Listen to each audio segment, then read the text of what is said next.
Invisible Experts Podcast. Welcome, everyone, to a new episode of this podcast, Invisible Experts.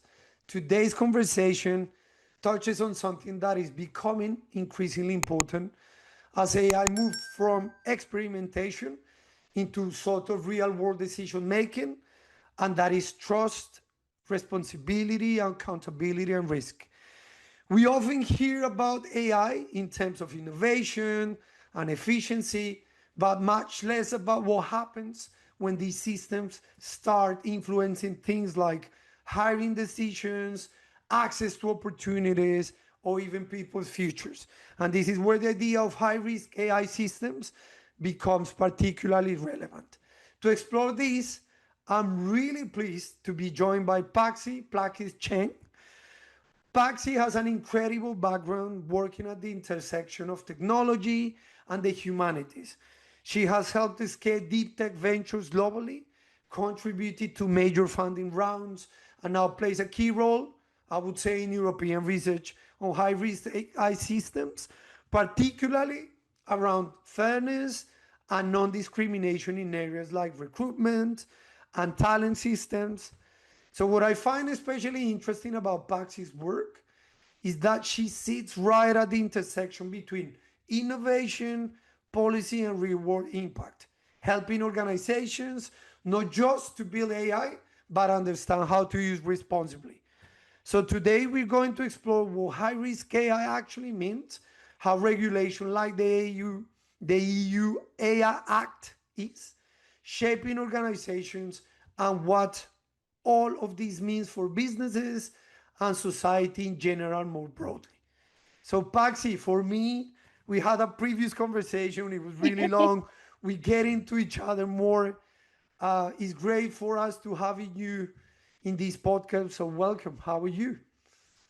Dr. Morales, Andres, thank you so much for having me. And I think we've already spoken, what is it? An hour and 40 minutes about, we solved all the world problems. So I'm very happy to be here. And thank you for inviting me to do this. Fantastic. Yeah, thank you, Paxi. I think would be very. I know you have introduced yourself to me. We basically were through this fantastic conversation, getting to know each other.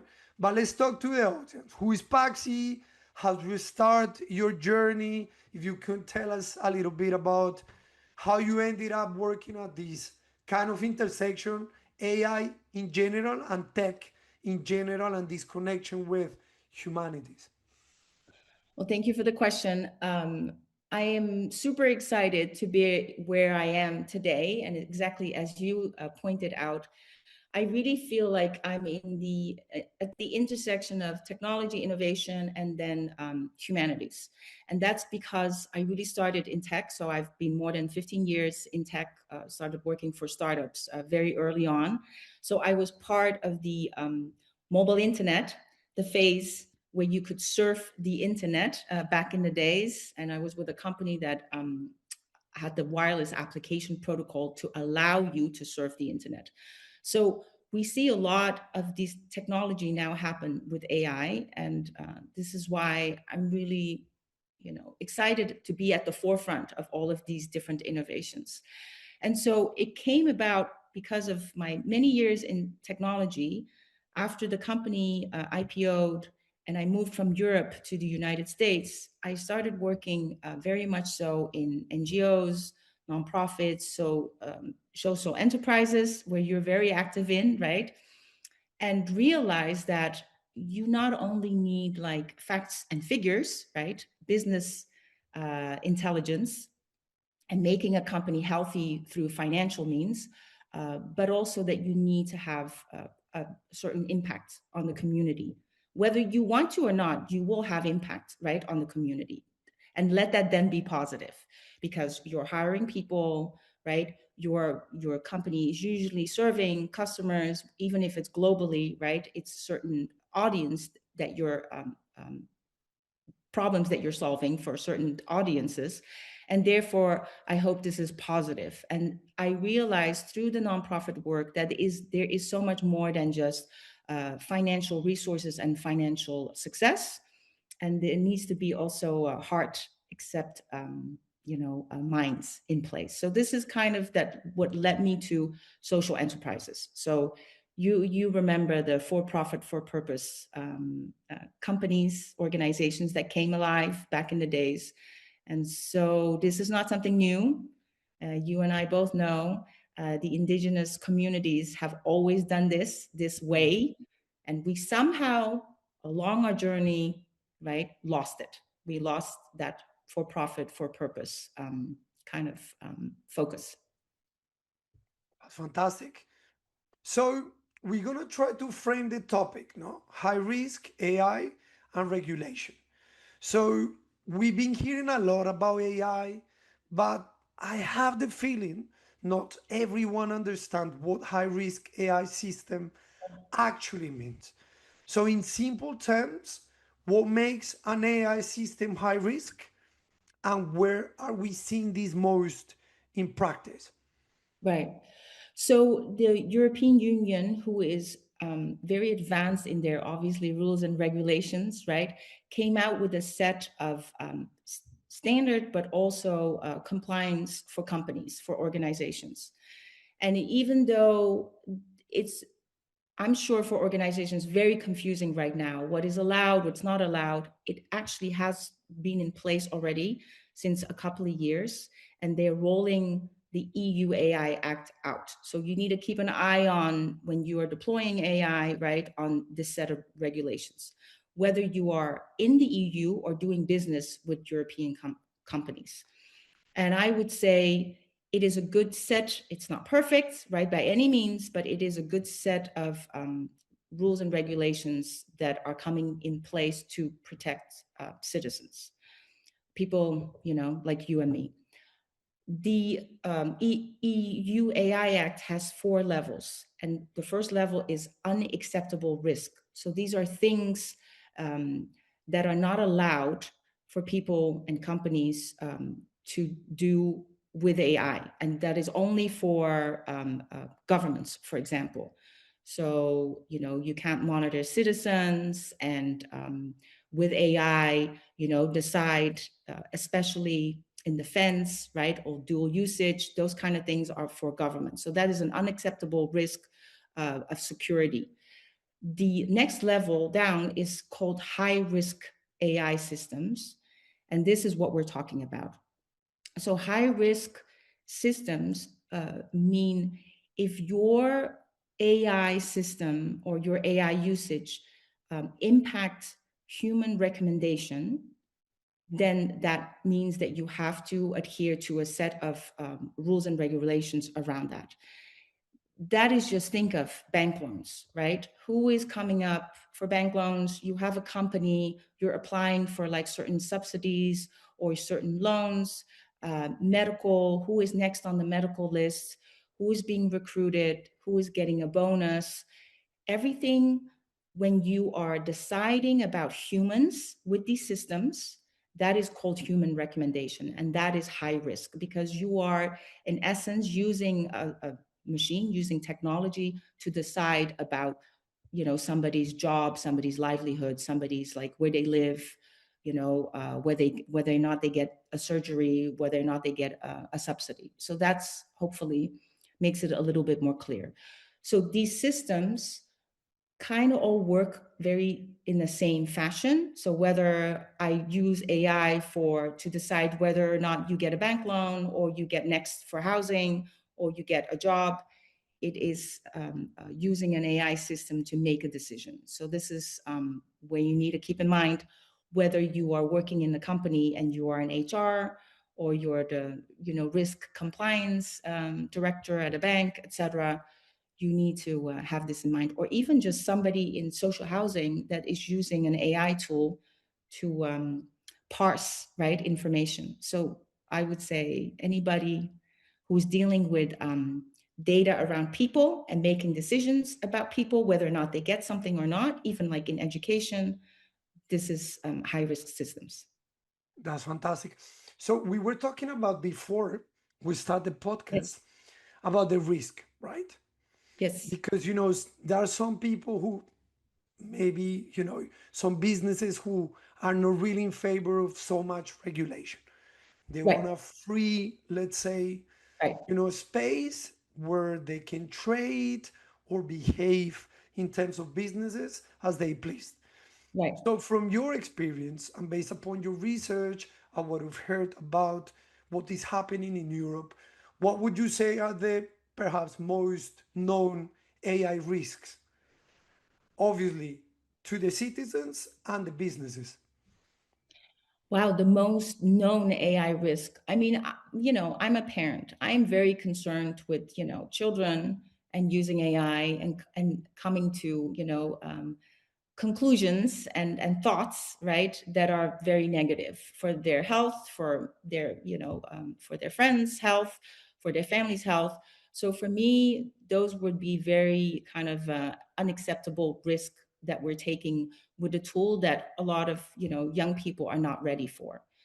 We mentioned before, right? Like we don't let children drive a car, right? Like we can't unleash a tool without really understanding or Mm. without training people on how to use this tool and what really happens and how you need to use it with a little bit of not just training but thought and what happens in these machines and why these machines are sometimes suggesting things that are to our detriment, right? So we need to be just mindful of this. I agree with you though that we have to be careful that we don't over-regulate, and put too many kind of like, you know, Barriers or something. exactly, right. I mean, I am coming from tech companies, right, that are trying to do things, and sometimes it becomes really complicated, not even like risk wise, but now it becomes so complicated that literally I don't know how to even like move forward, because sometimes the rules and regulation also interfere with one another, right, Mm. and have conflicting kind of like directions. So we need to be very thoughtful at that level as well. So I'm not at all for tightening. It's so much that we can evolve in a way that is innovative. So yeah, So it's a basically, balancing act. these kind of regulations are for companies who actually produce AI services, or also for companies and businesses who perhaps integrate AI to empower, to power the services or to improve the services, or it's for everyone? How it works? Yeah, and that's a great question because there's a lot of confusion about this.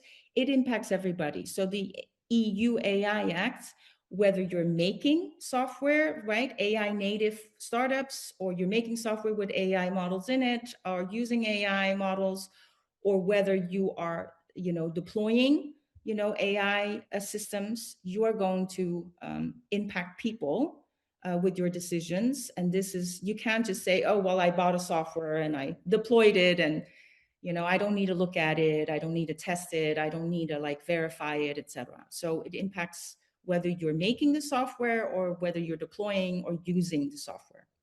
Hmm. And from your perspective, how much we know about the AI capacity, or how much we are aware, whether or not AI, as you put it, make an impact, whether or not we like it, right? I don't think as a simple citizens, we are so aware what's going on, We No, just use it as we know, but I don't think, not even in tech terms, right? But also like we like it. No, we had this conversation before. AI tends to be 100% agreeable. Usually it make a positive, quotation marks, impact in your ego. So people loves it, right? right, So right. how much we are aware of the risk of using AI on a daily basis or integrating it into our daily lives, as a citizens or as a business. Right, right. We know very little, right? Okay. Truth to be told, even the people who are making the software, and I've interviewed a ton of the people who are actually at the forefront of developing the software, they even say very honestly that they sometimes don't understand how the system performs or behaves. Um, and why, right? So it's not just you using ChatGPT. You are impacted, right? On a daily basis. Decisions are made on your behalf, and you are impacted by decisions your government, organizations, businesses make that have you in the center that you're not aware of. And that is the only thing I would like people to understand, that if you are applying for housing or you're applying for a job, right? People use organizations, governments use systems that impact you. And you better be a little bit aware of what's happening behind the scenes. Because if you don't know, how are you going to um, have a voice that maybe something is wrong, that maybe, right, it's to your detriment, you're negatively impacted. Yeah. So we need to learn about this, we need to know about this. Yeah, Every time you check 100%. this, you're using AI. People like, oh, I'm not using AI, right? No, every time you use your Google or your smartphone, you're basically using AI. But I am talking about, if you're applying for a job, for example,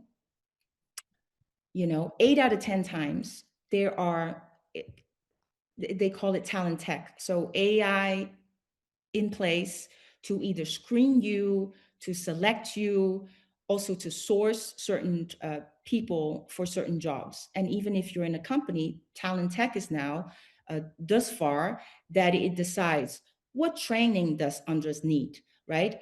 Is he a good team player? Should he get this bonus, right? So all of this is decided um, by a machine, right? With the help of a machine. So we need to be aware of this so you can actually talk to your supervisor, understand how decisions are made, where AI is being used, and how you can maybe discuss the outcomes of it. 100%. Actually, we have this conversation, or a similar conversation. I've done an executive program in Cambridge about AI and business, right? Hmm. And one of the discussions that came out, it was basically this. You're supposed to use AI to improve performance in your team.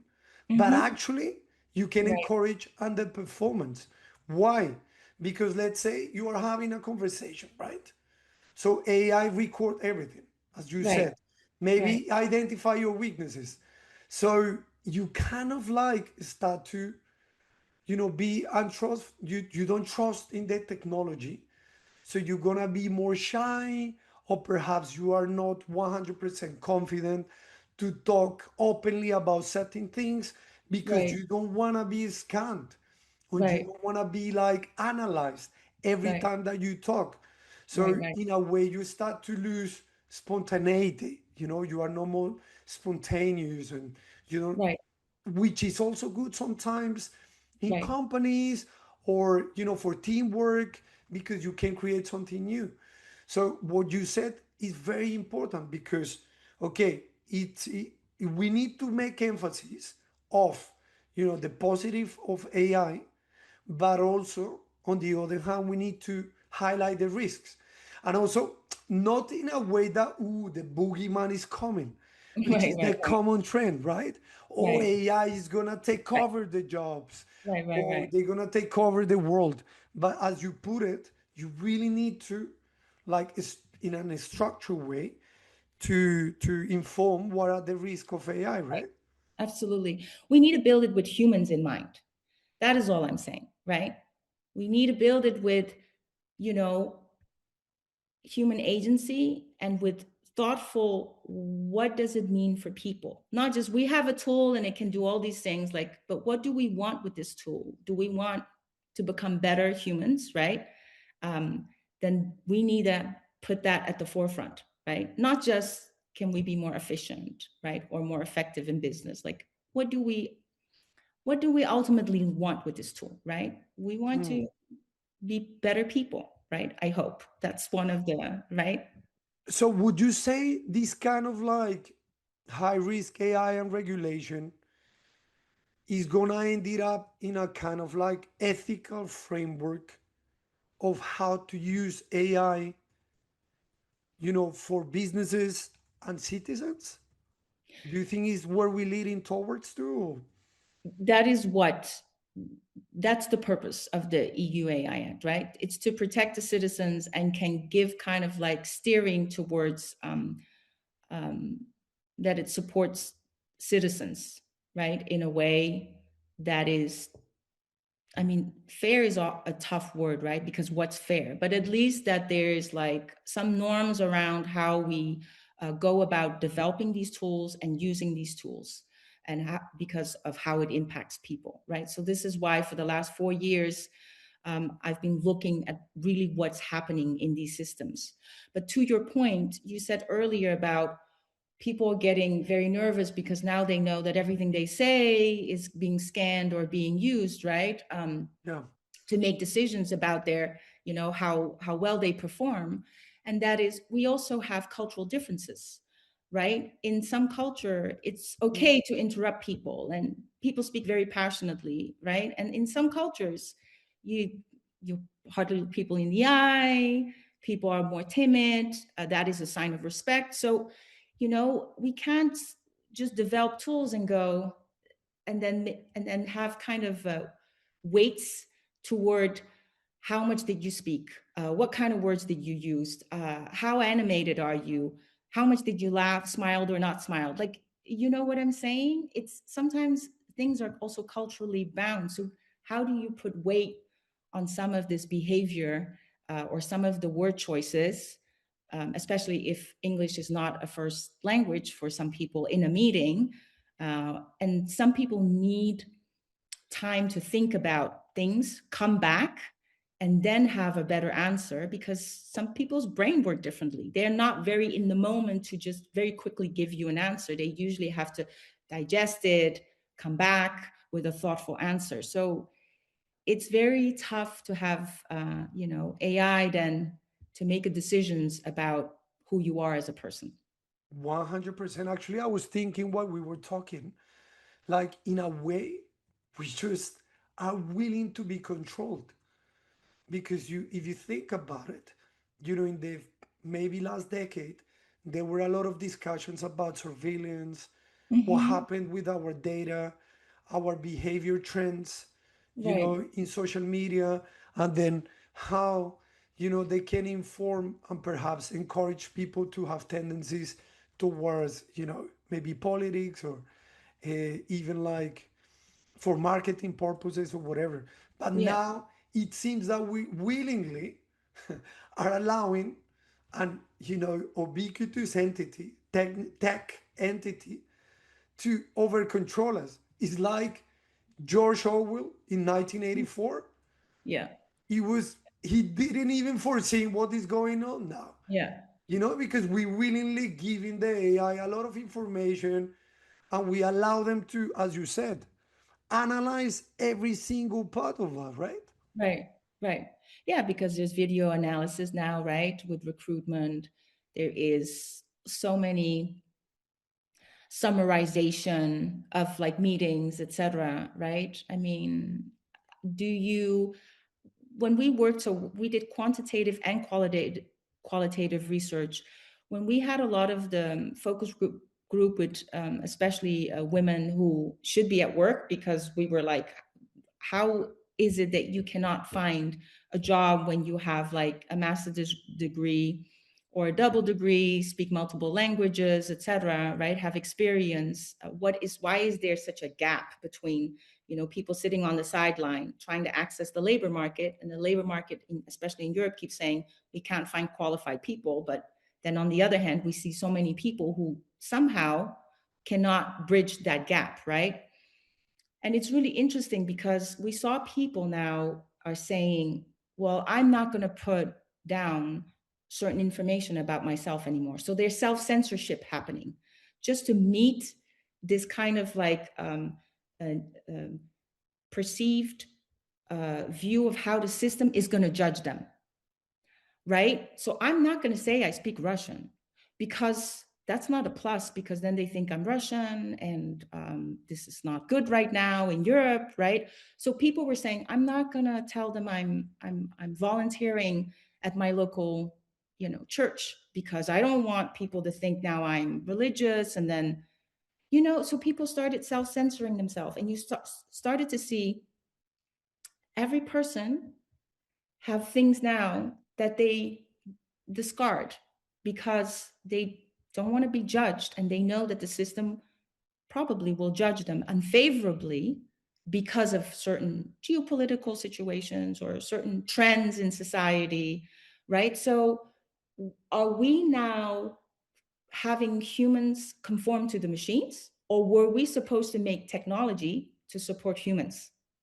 Hmm, that's super interesting. I know. I mean, it's a double-edged sword. I mean, we kind of like, as I said before, we are willingly accepting Right, this kind of surveillance. right, I mean, with surveillance, I mean, basically like being like overjudged or basically superficially right, looked into, right? right, right. Because I think one of the, conversation that we had before, it was about, how conscious are we are how we behave. Mm-hmm. So we were talking about data and how they can actually like deal with data and so on. So would you say maybe at some point AI would be so well informed that would be able to even look into your unconsciousness, let's say? Or this is kind of like what we put it, unspoken language that suddenly like we humans were sometimes better at, to see how do you feel if you had a Right, bad day or not, right. because you were talking about video recognition, no? Yes, yes, So yes, yes, maybe if you just prompt it and you say, you know, look at the eyebrows and, yes, look at yes, that expression, yes, things like yes, that. yes. It's happening. I find it very tricky because, you and I had this conversation before, right, about consciousness and unspoken language, right? That sometimes you don't need to communicate as humans, but you're communicating. Um, and a lot goes into it, right? Sometimes it's like what you're saying, just like a millisecond of like an expression, right? Or something um, physical, right? Or that we notice as people, or even like energy. Like I notice, like, somebody maybe with like a strange energy, right? That they're nervous or something like that. But the AI can detect it now. I mean, it is flabbergasting to me. I'm flabbergasted that it's what you're saying. They can now take, a raise of an eyebrow. They can look at how animated you are, how nervous you are or not. Like it's, they label it, right? They recognize it. It is astonishing how good they are. So, but consciousness, obviously, I don't know what that is. So I don't know how a machine would know what that is. But I do know, and I have seen firsthand how incredibly accurate an AI system can be. Um, and I don't know if I'm fooled to believe that because it is so verbally, um, eloquent, that it makes sense when it gives you feedback, or when it, talks about a topic, that you're just like fooled into believing that this machine is understanding. So yes, this is, but I have seen also models where the founder of, a startup said this is, it goes towards consciousness. It can kind of Hmm. like, take what you're saying and know more about your inflection, the tone of voice, the words the word choices you have, and makes, a decision about who you are, what you need, and where you need to go to. No, but I agree with you. We definitely need an ethical framework in order to supervise what AI is doing and how companies are using it, right? So, would you think AI or EU AI Act is a big shift? So, perhaps, you know, is it changing the way organizations think about AI and its regulation? is helping or perhaps is slowing innovation? How do you Mhm. see it? Not yet. I think we will see it when like a big company will get a big fine. Like with Hmm. GDPR was the same thing, right? Nobody's going to take it seriously until they get fined. That's usually how businesses work. And then people are saying, okay, wait a minute, maybe I should pay attention because we don't want a multi-million dollar fine or something like that. Um, there are other things in place all around the world, actually, with more rules and regulation. Um, and there's even for businesses like ISO certificates now that you're meeting a certain kind of like, compliance. But we will see more of these things happening because there will be more extreme um, things happening in society because of AI, and therefore I think you will then have more regulations in place and checks and balances, etc. So it's with every regulation, it's kind of happened this way that nobody takes it seriously until it costs people money. Okay, so when we talk about risk, we just focusing on how to use it, you know, um, basically to what extent we can use it. But how about risk in terms of, let's say, job opportunities? Since Right. you've been for a long time in the tech space, you've seen how technology displaced in a way. Yes. And, actually, in some cases, they just wiped out total industries, like the music industry, some Right. like in a way, video industry. So, would you think AI would actually displace, in a way, white collar jobs at some point? So I am more positive. Okay. um, I think we are going to work differently. And we all seen the impact of technology. I mean, look at this thing, right? Yeah, Did I your know, life looks change? crazy. Right? All And our in, lives changed, in right? a For very good, short time, actually, like. right? For good and for bad, right?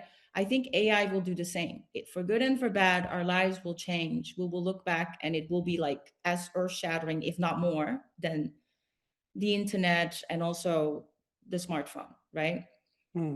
Our lives will undoubtedly change. This is why I think it's very important that everybody understands that you're using AI, whether you like it or not, you better understand what's going on. You better be part of the narrative. And for organizations, you better build it in a way that it protects your, communities, your business partners, your employees, right? That's all I want people to take from this. Um, it will force us to relook what we're doing, how we do things.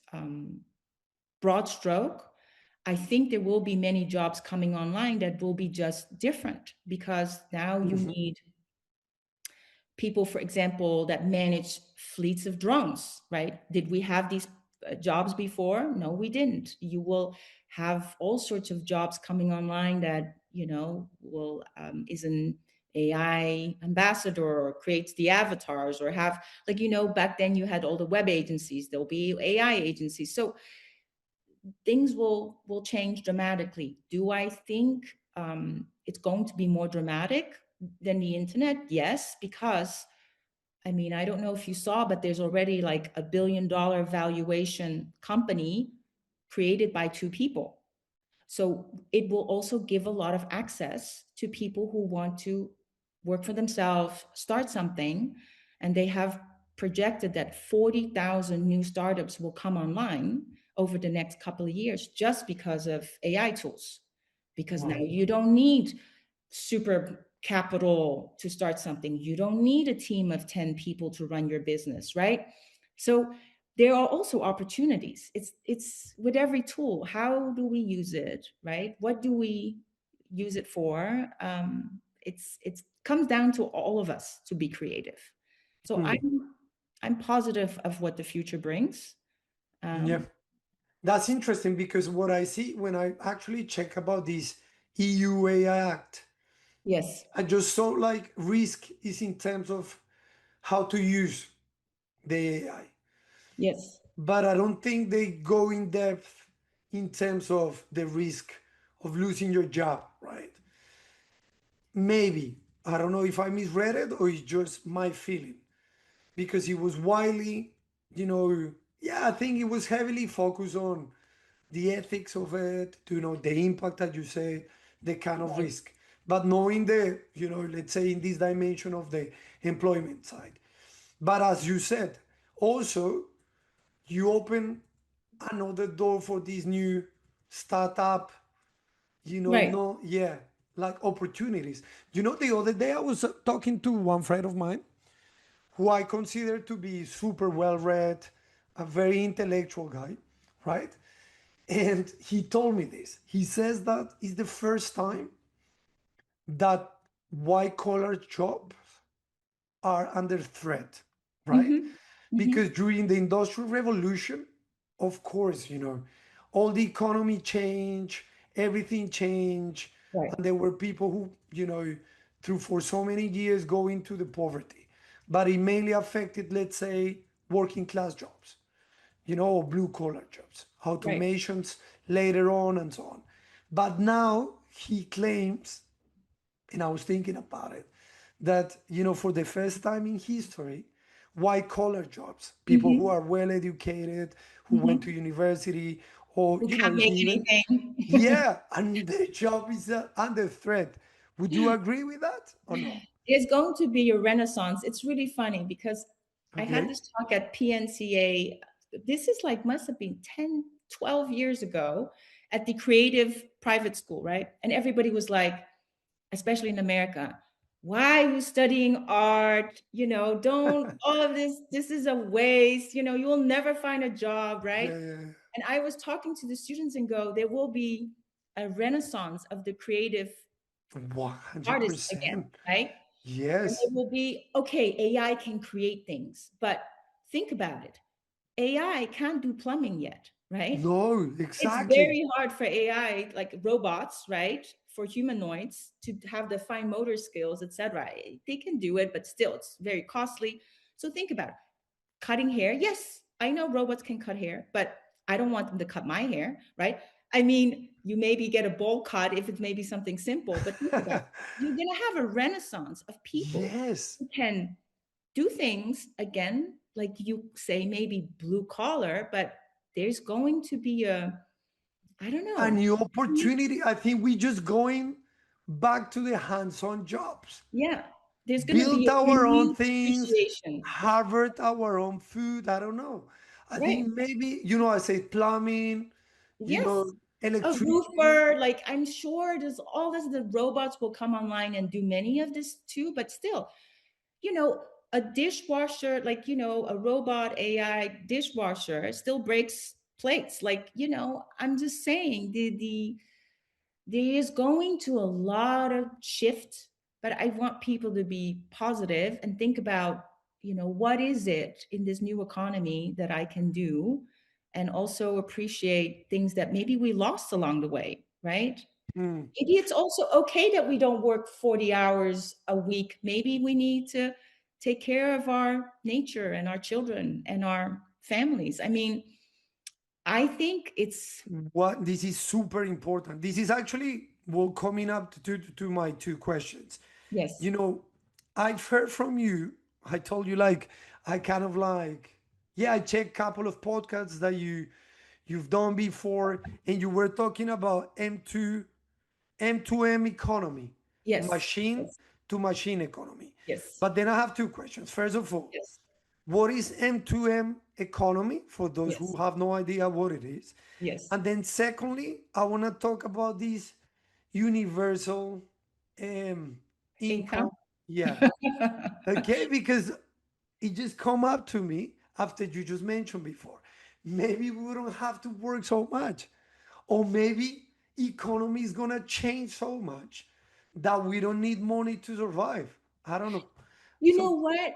I think people will work, but they will work, hopefully, things that they want to do, that we're okay, passionate about, that is meaningful, that serves our planet and our people and our spend more time with the people we love. Like, we're beyond factory work, right? Like those jobs, if they go away, what is so bad about that? I'm sorry. Like, why are we bringing the bad part of manufacturing back, right? That doesn't make any sense, right?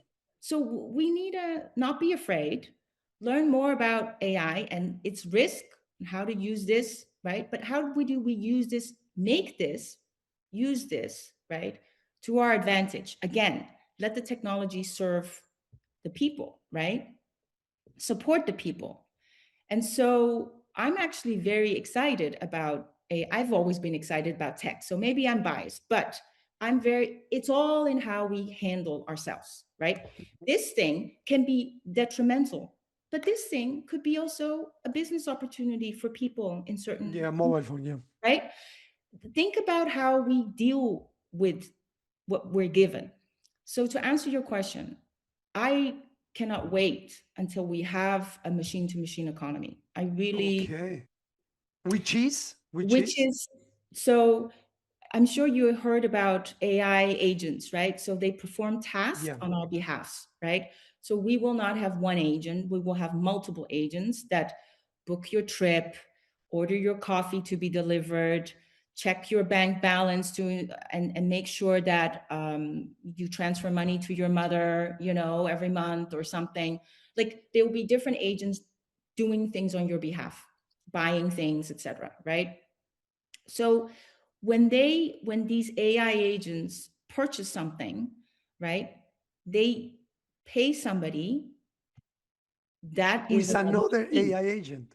on the other side. That's not a human. So the machine will make a transaction with the other machine. We already have kind of machine to machine economy, right? Think of banks. Your salary, if you work for a company, your salary comes into your bank. Then from that, the rent gets paid, your car insurance gets paid. It never actually lands in your hand, right? So there is already a machine to machine economy at its foundational level. So you will have more of these AI agents performing tasks on your behalf that will transact, that will pay, that will incur money, that will pay other machines. But you will have a proliferation of machines in the future because you will be represented by many machines. It's not just one. Right now, you have many machines, right? You have a laptop, you have a smartphone, you have an iPad, Microphone lights. right? Exactly. Yeah. Right. So you are already represented by many machines, and many of those machines, your fridge, for example, will communicate directly with your supermarket, with the co-op, hopefully in your town. They will deliver stuff. So they have to communicate and transact, right? So that's in essence the machine to machine economy. I think if that happens well, safe, reliable, secure, we will then get to hopefully win a lot of time back that we hopefully spend less on scrolling, but spend more time tending our garden, talking to our neighbors, caring for our children. I don't know. Painting. I don't know what you making furniture, fixing benches, right? Connecting with others. That is my hope with all of this technology. And then I'm like, yes, this is the evolution of going back to where we came from in a weird way. That would be full circle to me. That would be awesome. Yeah, that's very positive. Yeah. And actually, in a way, it's very beautiful. Like, as you said, tech supposed to serve us. And you mentioned in one of your podcasts, tech for good. That's why perhaps this EU Act, AI Act, it could be positive. So Yes, in terms of real world practice, right? yes, AI in organizations. yes, So most organizations today yes. aren't building AI per se, right? I mean, but using it. What should they be aware of when they apply AI in areas like hiring or decision making? Okay, this is very important because actually a lot of companies are dealing now with, they feel that they are running behind and they need something with AI, right? So they don't know what, but they think we need to do something with AI because we're losing ground, right? So most importantly is you can't just go on the market, buy software, deploy it, and leave like your intern to manage it, right? That's not a thoughtful use of AI, and it's also not very reliable and secure, because we have seen in systems, obviously, the system can still make mistakes and make mistakes as such that it is the opposite of what you want, right? So you need to really be create a team within your company that actually is not just buying software, deploying it, but also testing it and making sure that it actually is working the way you intend it to work, right? So keep doing assessments, etc. So I don't know if you saw the MIT report recently and said that 90% of all the AI projects fail.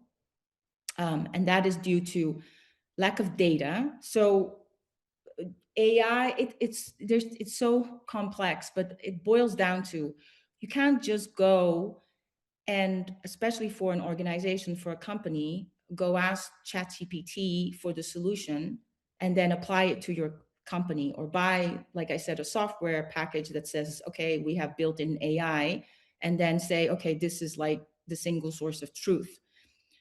The data is the most important part, because the company usually has proprietary data, and the AI needs to learn from this data to make advice and suggestions, right? And project things out based on this proprietary data, not based on data that is just like generally scraped from the internet, or maybe it's just even your vertical, the business segment you're in.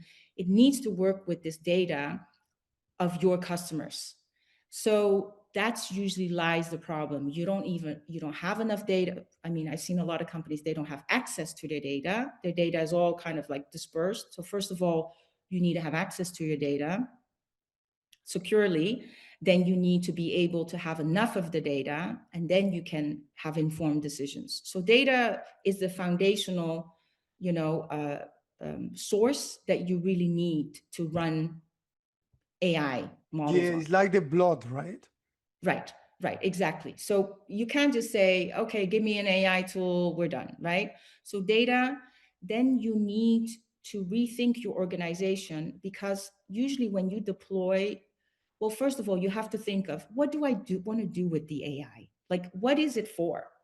Am I going to do this for sales and marketing? Is it for more visibility, create campaigns? Is it for sales leads? Like, what are you doing with this? What do you want AI for? Is it for workflow? Is it for efficiency? Is it for detecting buying patterns of my customers? Is it for, being more efficient with delivery from my suppliers? Like, you need, as a company, come up with use cases, the 3 use cases, right? Usually I say, come up with 3 use cases. Usually that impacts not just one team in sales, it impacts sales and marketing operations, right? It impacts finance. And, so you need to rethink of, first, what impact do I, you know this very well, social enterprises, right? Apart from making money, how does it impact my business? What is, in essence, I want to achieve, the impact, right? And then you're going to go, we will test this. And then you need to form a group that goes across these different departments.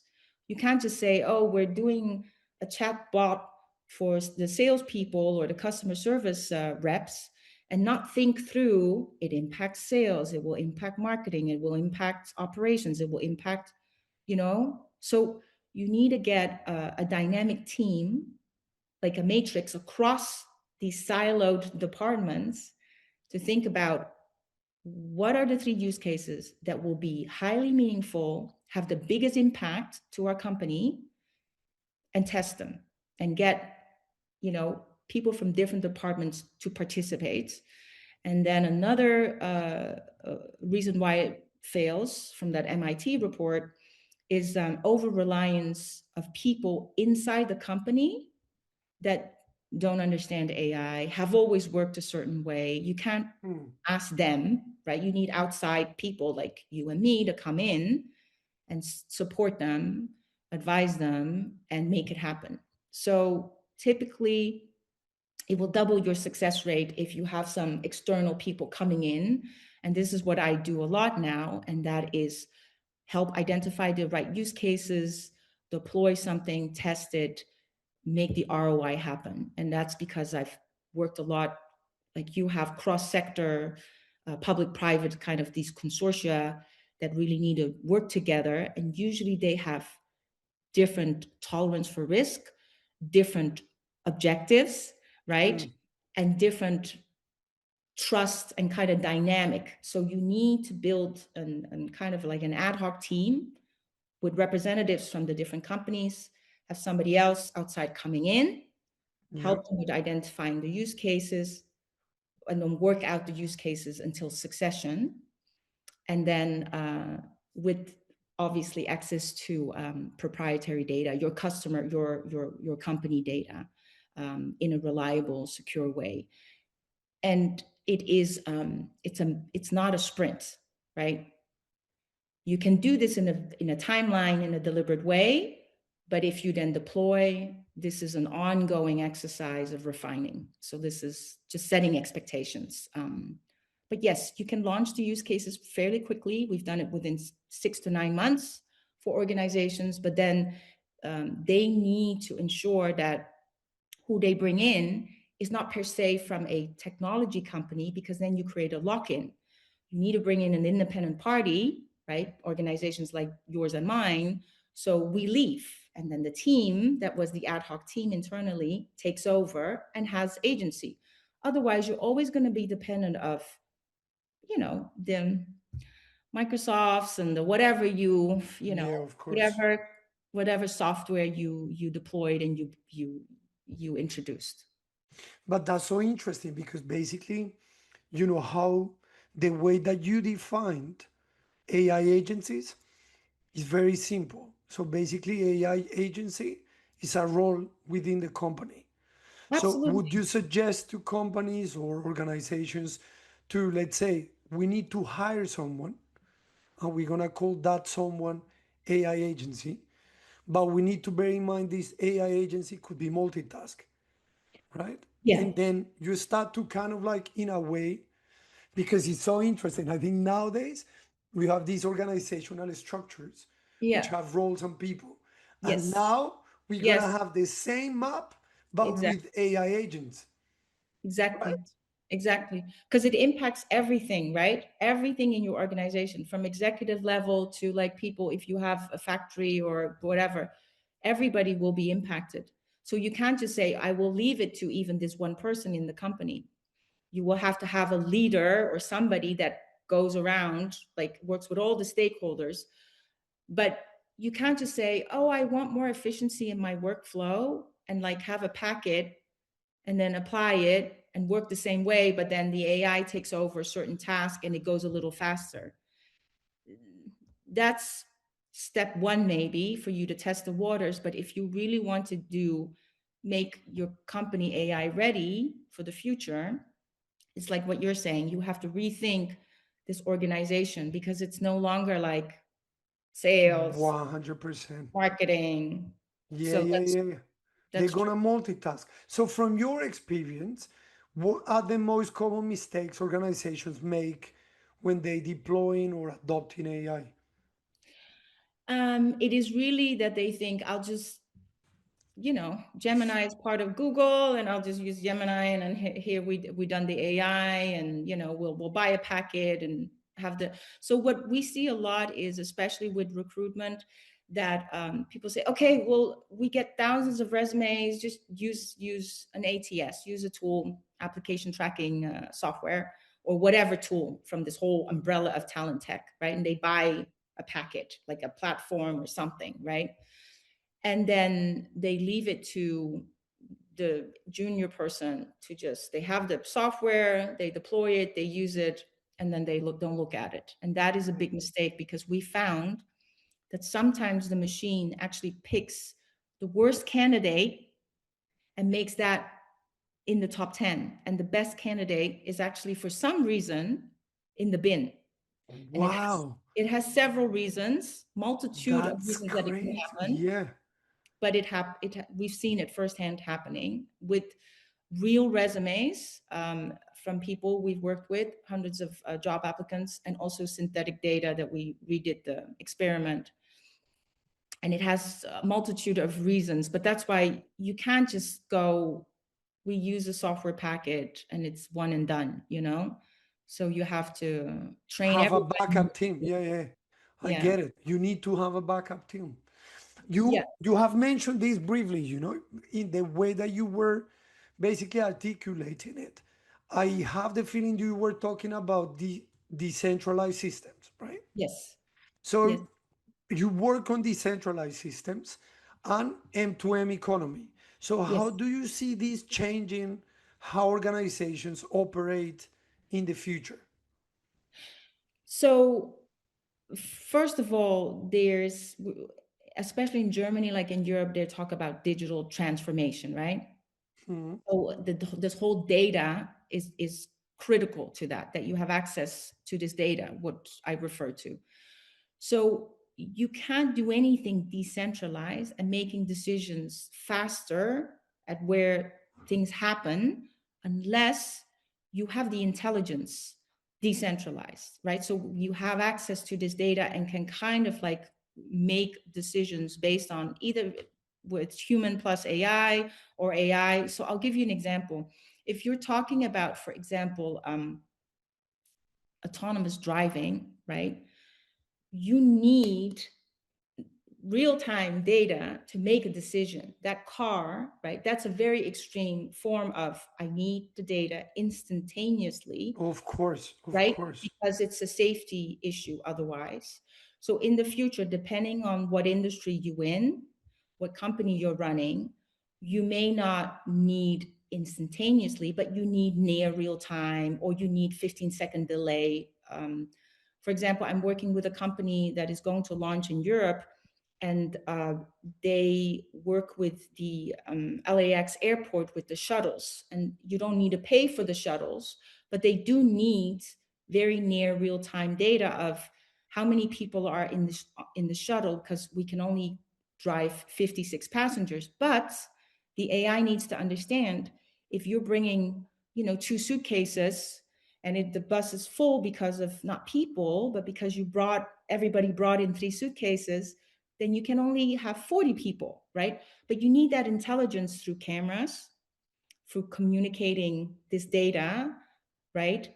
And through Hmm. AI modeling that, okay, the weight is at this is dangerous, we cannot, and the driver needs to be informed. So data then needs to be quickly to, the person that needs to make the decision. So this is decentralization that needs to happen of data, so you can make information happen. Otherwise, you really can't have a machine to machine economy, because then if it takes too long, you need to go back to a source, and it takes a day before you get the answer. A lot of things just won't happen. So it depends on what vertical you're in. So you have very extreme forms of real-time data, near real-time, and then it goes up to, okay, a decentralization of decision making on the machine, maybe a day or 2 days. It just depends on the use case. Yeah. So would you say that is more, although it's costly, I suppose, to have your own AI for your own business instead of, go off the shelf? Or how do you think it's Yes, so better? this is a really interesting question, because we've seen um, companies now, agencies, like, they're very small kind of types of shops. And I work with a lot of like tech people who do this as well. I build dynamic teams depending on what the customer need. We see now more and more so that companies say, I need a customized AI for Exactly. this. Like be spoken, no? Yeah. And because it's so cheap to do this now, they don't need SaaS, like a subscription-based model where I pay every month for something and I don't use half of the platform, and then I need to buy another software, and then I need to like integrate all of this. So I don't know where you got that question from, but that is definitely something that we are seeing, that companies are very smart now and they say, find me, I get this question a lot, find me a few AI engineers, software engineers that do Okay. X, Y, and Z, computer vision, natural language processing, plus this and this and this, speak these languages, Python, whatever, and I need this person because I need to build a specific use case for a specific. So that would be cheaper because I thought it was more expensive. Not anymore. Oh wow. Not anymore. So I So don't know you where that ba- question came from, but you're actually, this is what's happening at the forefront of businesses. okay, so maybe I just got they got me. They basically convinced me as a consumer, as a customer, that it's better to go, you know, to the shelf that rather go off shelf to find Yeah, and because produce my own AI. but on the stuff from the shelf is you're buying into, so one, there's vendor lock-in. Two, Okay. you're buying monthly for something that you use maybe 50% because you don't use that whole platform that they're giving you. You usually just use it for one purpose or two purposes, right? But then there's like 20 other features. Or the one feature that you want is usually like the platinum version and not the business version and not the free version, right? So think Yeah. about this. So this is why in the US right now, a lot of the SaaS companies are not doing well because of AI. Wow. So Okay.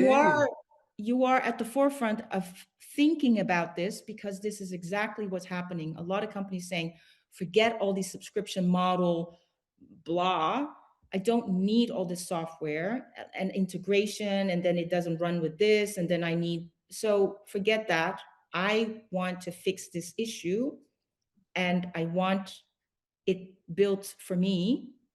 One, because it's cheaper nowadays. And two, also, I then trust that the data stays with me in house because it was built for me. I run it and nobody else, has access to my data. I have, So do you think in a way, but also I would say they would have, make an impact in your overhead, I suppose, because, we were talking before about data centers, right? yes. Which needs a lot of energy and so on. So if you're your own company, you want to keep your own data, I suppose you have to have better equipment, spend more, money in your energy bill. Am I right? Well, you're not making, yes, you do the model, right? But Okay. the underlying is foundational model is always still from the big guys, right? You always have to use the foundational models that are Okay. out. Okay. I get it. Yeah. Yeah. So Yeah. you don't do the heavy duty stuff. It's just the using the foundational layer, the large language models with your proprietary data on top of it to make an intelligent decision about your business, specifically your business. And nowadays you have like AI clouds, you have a lot of like, solutions where they house, your data in a protective way. I mean to say that they then typically don't want to give it to like, a company that then has their data, like a platform, like a SaaS platform. So they keep their, they ensure that this data stays with them. You still would need to use an AI cloud or on premise or whatever, depending on how critical infrastructure data you're talking about. But you see more and more, especially in Europe now, with all the geopolitical situation going on, a lot more thinking about how do I ensure that I'm not dependent on just the big five or whatever it is now, big three, five. And then, so the biggest tech companies, and ensure that European data stays within the EU, because even the Dutch company, we found out, the Dutch government, we found out that 85% of the citizens of the Netherlands data goes abroad, is Wow. That's American software crazy. companies have access to this, and this is What's like the purpose? Yeah, yeah, yeah. government data, right? This is Wow. So how would you call this? Customized AI?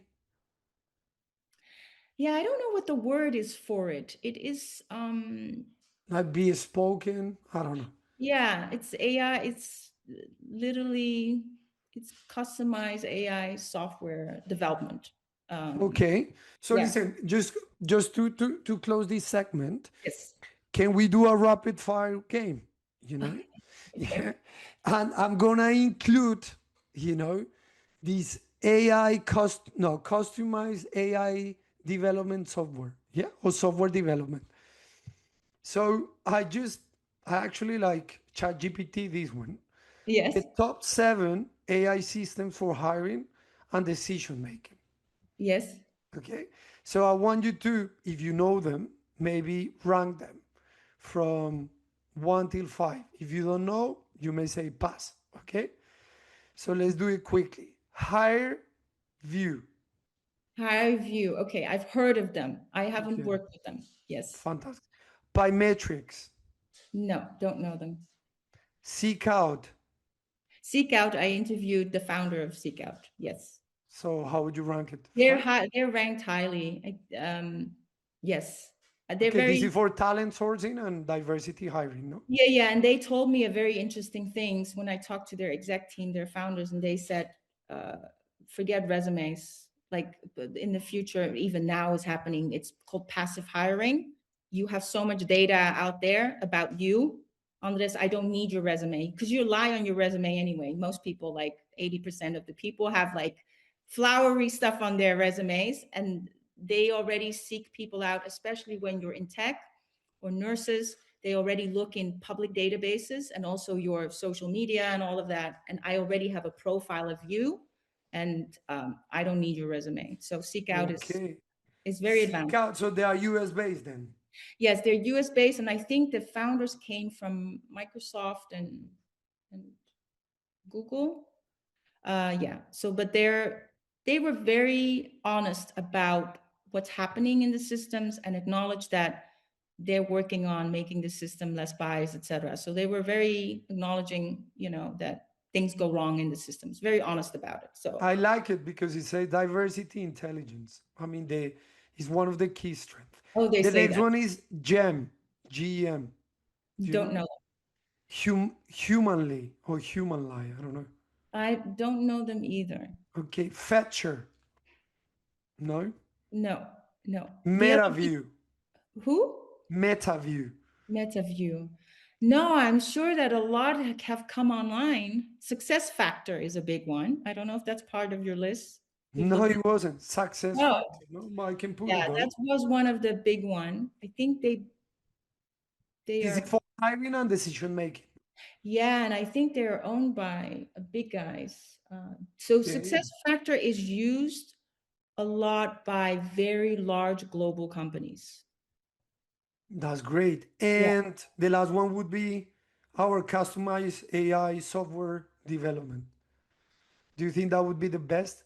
What we just talked about it. So to create your own Yeah, system, I don't know for this purpose if it's so. I would say for the customized AI software development, I would think more complex systems that you want to build with AI. So these systems that you just mentioned, they do totally fine 85% of the time. It depends on what you want to use it for. Look, if you just exactly. want to rank, people that send in their resume and come up with like the top 10 who you should interview and then go through the process and calendaring and stuff like that. Many people have done this better than why get a custom software development going for just that, right? Okay. I'm talking more about if you're in logistics or you're in manufacturing or you're like, it's more Yeah. strategic. If you like are thinking AI usage of a more strategic manner, how it impacts your company at a much larger scale. Mhm. So But let's go to a bit big a little bit of a bigger picture. Yes. Do you think we are truly in an AI revolution? Are we in an AI revolution? I I don't know. I think to me it feels like an evolution. I think maybe the revolution will still come. Okay, okay, I like that. Yes. And looking ahead, how do you see such a relationship in between AI, governance, and business evolving over the next few years? I I mean, think would you everybody. see like AI governing a country or a state? So AI, I don't, this is an off-site example that I have in presentations when I go on 1 days on site with companies, and that is AI is already being used by governments to the detriment of many, many citizens. In Holland, and people can look this up, it's been a real disastrous case going for a decade where there were certain families based on the AI model identified as fraudulent. So they were named as being like cheating the system, like getting subsidies that they shouldn't have had. And because of that decision by this machine, and then obviously by humans that didn't want to believe the citizens, there were 26,000 families impacted, and some families, their children were taken away from their families. They were placed outside of their house. They've had illnesses. People have had, because can you imagine if you're falsely accused of a crime, right? A fraud that you didn't commit, and you're being dealing with this. People have gotten ill, they Wow. did suicide. Um, Oh gosh. so that's why I'm saying I use this as an example because people talking about AI risk like it's right. Who cares? Yeah. But our That governments, real risk. This is what I'm saying.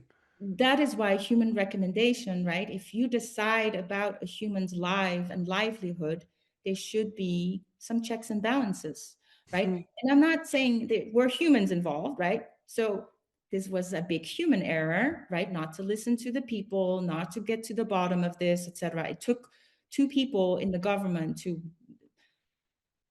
bite into this and really like put it to the forefront. But for years, these people were dealing with it.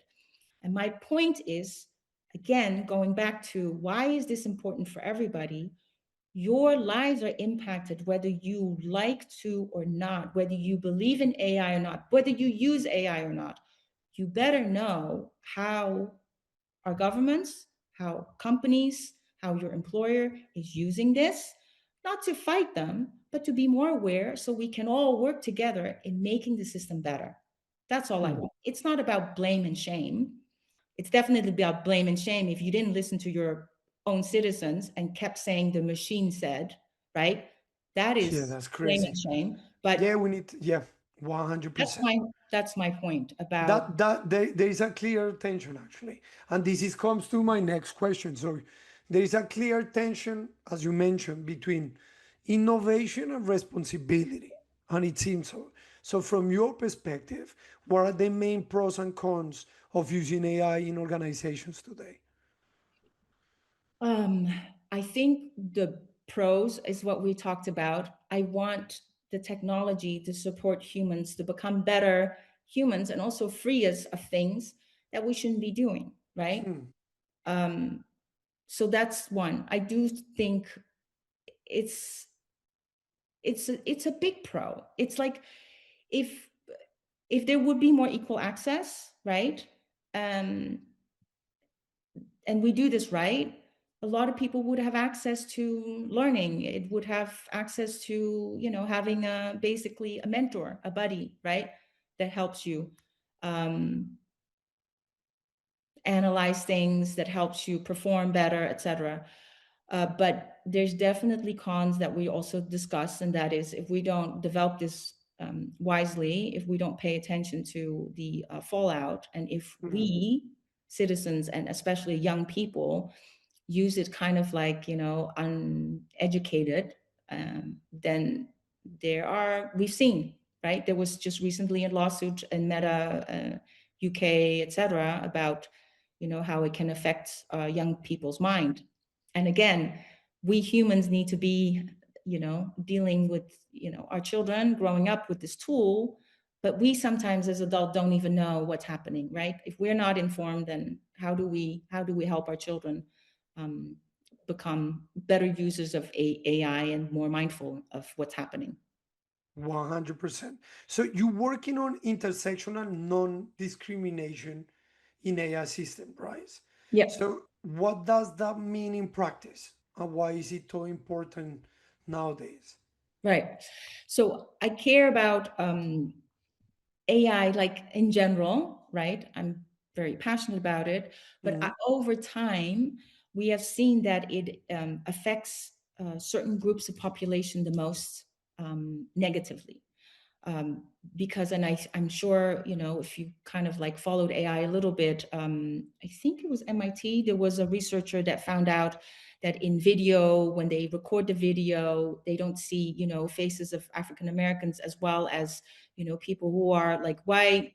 Um, there's all sorts of things that need to be fixed, right, in these tools, from video screening to like resumes that get sent in, and for some reason or not, especially women and migrants that suffer the most when they are applying for certain jobs. And that's because the machine doesn't like certain things. It doesn't like, for example, a gap in your resume in years.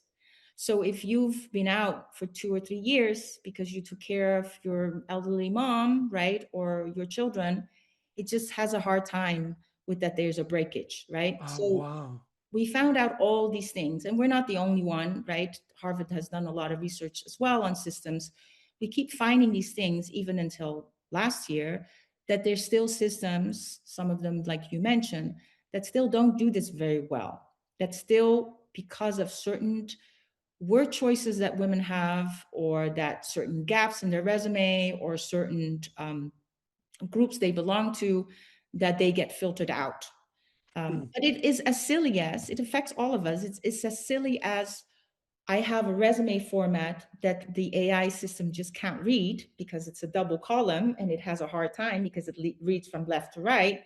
And now you have graphics and double columns. So it could be as simple as you formatted your resume or your letter wrong, and then you're excluded, right? So you're like moved to the side. So that's just a silly reason. It's not just for the person applying, but it's also for the company. That could have been your best candidate, right? So you're losing out on your best candidate. Um, we also found, and this is striking, not just for people who are migrating, for example, you've had your studies, right? Maybe in the UK, and now you want to work in Germany.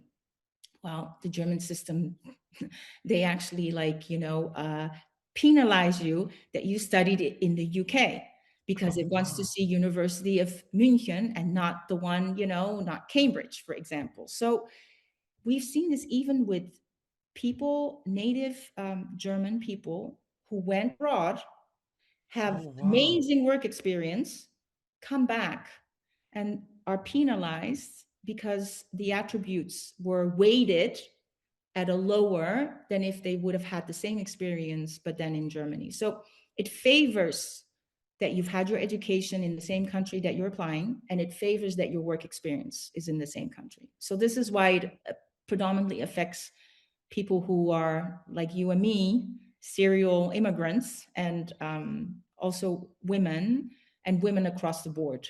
It affects. So this is why I feel passionate about, kind of like, Super important. So basically, in order to improve these, you can prompt it, or basically you need to like tell the software to have these and these attributes, or you see yeah. what I'm So saying? I mean, yeah. yeah, so this is why I keep saying companies cannot just go buy a software package, deploy it, and think, okay, fine, we're done, right? You need to keep checking. So you need to look at why were certain candidates moved out of the pile. And sometimes you can see that, well, there's a mismatch, right? So you need to keep testing these machines, these software packages, and their decisions. That's why you always have to have a human, doing checks and balances, and doing these testing. So it happens because the machine is just basing the information on the the data that's in Of there. course, of course. So if you're at Amazon, they saw this. This is a while back though. They've since fixed this, but they saw in the beginning that women managers, engineering managers, were not qualified for any of the jobs because they were basing it off the best people at Amazon are white, male, went to schools, have this kind of background. So they kept looking. Your best candidate would be white male, these studies, this background. So this is why the women had a hard time even rising up on the pile, even though they were qualified. So I'm not for, right? I'm for, are they qualified? And so they even then they were not coming up as a candidate. And so they've since fixed that. But this was a known case that it happened, and they were open about it. And they said, okay, this is because of data that it learns from. Hmm. If you So the always learned, right, drink your coffee, the manager likes to drink the coffee black, no sugar, then, the next one is like, black, no sugar. So yeah, of course. Wow, it's that's a true. repetition of what's happened in the past. So the question, like the big question, has to be asked. So who is shaping AI systems today, and who is being left out? Who is shaping AI systems today? The first thing I was thinking of is the guy from Anthropic. But you mean in Alman, general, or? in general, yeah. Um, Big companies, no, I suppose. yeah, the CEO from Anthropic comes to mind. Sam Altman, no, this guy. No, that's he's from OpenAI. Ah, Um, okay. Yeah, yeah. yeah. So his name is, I don't know, you will need to look it up. Yeah, it's okay. Listen, for practical guidance, and with this I close because I'm sorry, I'm just stealing your time. Has No, been it's been so fascinating, great. this I love talking conversation. about this. So for organizations, right, that want to use AI responsibly, Yes. but perhaps don't have the technical expertise, what are the maybe 2 or 3 practical steps they should take? Mm. Um, Come up with a few people in your company that you are going to task with Mhm. um, learning more about it. Okay. So not one person, but I would just say have a task force of people who raise their hand, who volunteer, who are passionate about this topic, preferably from uh, different background disciplines and departments, right? Like we talked about, and then task them with go figure out what would impact our company the greatest if you could use AI, and then task them with this. That's what I would do. Okay. And have them build something, like build something, meaning come together, meet on it, and propose 2 or 3 use cases, and then start, exploring and testing. Since you work a lot with organizations, how they should do to evaluate whether the use of AI is actually safe, fair, and effective. How they Yeah, that's how a big question. You have to keep testing the machines and refining and teaching it to refine the outcome. With certain things like we discussed about, it's very straightforward, right? Because you can actually see that it dismissed certain qualified candidates over candidates that were not qualified. And then you can kind of like check, why was this person dismissed? Like, is there something in here that we keep seeing that is a negative? And then you can like adjust it. A lot of companies now do, for example, not that it is a foolproof, but at least it's a first step. We don't want to see the names, of people. So we don't know if it's we can have association with the names, whether it's a foreign name or not a foreign name, male or woman, et cetera, et cetera. So they can actually, what is it called? They can actually like tell the machine, do not give me the names, like don't look at the names, those kind of things. So those are little things you can do. It's the same thing. You in your company will need to make a task force, the same task force, and Mm. and task them with, does it look like if we ensure that what we do is safe and reliable and kind of like non-biased as best we can, right? Nobody's going to be perfect. No organization is, but it's the same thing as you need to teach the company, right? What it does it mean that we have GDPR, that we can't just like send our data from our people to a foreign, like, cloud servers, or that we need to be responsible and not spam them or sell the data of people, etc. People need to learn about what does that mean, to be responsible, right? Mm. And because I do understand how difficult this is, because the EU AI Act is kind of all over the place. They've added some things, they changed some things, they rolled out, like, they delay rollout. I would just say, don't be afraid. You have to start testing and deploying and learning about these machines and how they can help you in your business. But have, a task force that helps the company move forward. The MIT report did say, and that's why I feel very strongly about the work you and I do, and that is most of the AI deployment fail, like the data, we don't involve everybody across, the teams. And one of them is really because people in the company, even if you create a task force, need an external party to come in and kind of open their eyes or give them like tools, or like, because we see different organizations, we can say, hey, have you thought about this?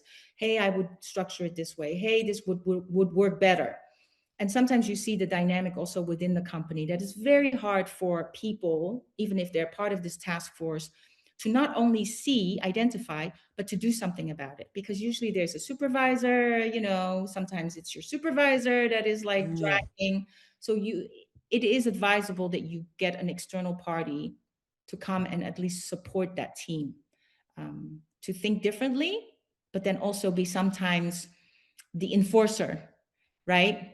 That talks to the fantastic. executives or present it and say, guys, Yeah, of course. it needs And to work to this close way. this fantastic conversation, Thank if there is you. if there is one idea you would Yes. like listeners to take away, what does responsible AI really mean in one sentence? Oh gosh, that's a tough one. But I would say responsible AI just means that we humans take responsibility of the tech tools we develop and that we deploy and that we work with. And I think responsible is if we are at the helm and we are mindfully working with these tools, it will be responsible. 'Cause I believe in most people want what's right with the world. So That's fantastic. Thank you, Paksy. It's thank been you. a massive pleasure having met you. And we make a promise we're gonna meet again somewhere Yes, in the world. in person. Yes, Yes, please. on this and meet Sarah again, and then Yeah. we'll have a reunion. Thank you so much for your time, and I really No, enjoyed thank you for your the time. podcast, but also like the hour and a half we took to just like solve the world's problems. So thank you Yeah. for. Thank you so much. Thank you, Paxi.